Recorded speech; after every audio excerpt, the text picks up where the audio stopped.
বৃহস্পতিবার বেলা 12টার দিকে তিনি রাজধানীর ল্যাবকেই হাসপাতালে যান। এরপর তিনি চিকিৎসকের পরামর্শে সেখানে ভর্তি হন।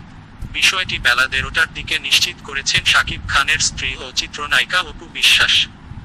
তিনি বলেন, সকাল থেকেই তার শাকিব বুকে ও ঘাড়ে ব্যথা ছিল।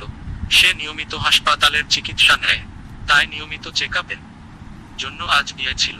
পরে নাকি সেখানে ভর্তি হতে হয়েছে। আমি বাইরে এসেছিলাম বাসার কিছু কাজে, মাত্রই হাসপাতাল থেকে ফোনে খবরটি পেলাম। তিনি আরও জানান, কদিন ধরেই নানা ধরনের টেনশনে কেটেছে, তাই হয়তো একটু অসুস্থ অনুভব করছিল শাকিব। তবে হাসপাতাল কর্তৃপক্ষ বলায় তিনি ভর্তি হন। আশা করছি খুব গুরুতর কিছু নয়। এদিকে শাকিব খান অসুস্থ হয়ে পড়ায় গেল 3 দিন ধরে তুমুল আলোচনায় থাকা রংবাজ ছবির কাজ চলে যেতে পারে বলে আশঙ্কা করা হচ্ছে। কাল শুক্রবার 14 এপ্রিল মহরতের মাধ্যমে এর দৃশ্যধারণ হওয়ার কথা ছিল। ছবিটিতে শাকিবের নায়িকা বুবলী, অপুর সঙ্গে শাকিবের মূলত এই বুবলী আর রংবাজ ছবিটি নিয়েই যত বিবাদে। ধন্যবাদ সবাইকে। এরকম আরও খবর পেতে আমাদের চ্যানেলটি সাবস্ক্রাইব করুন।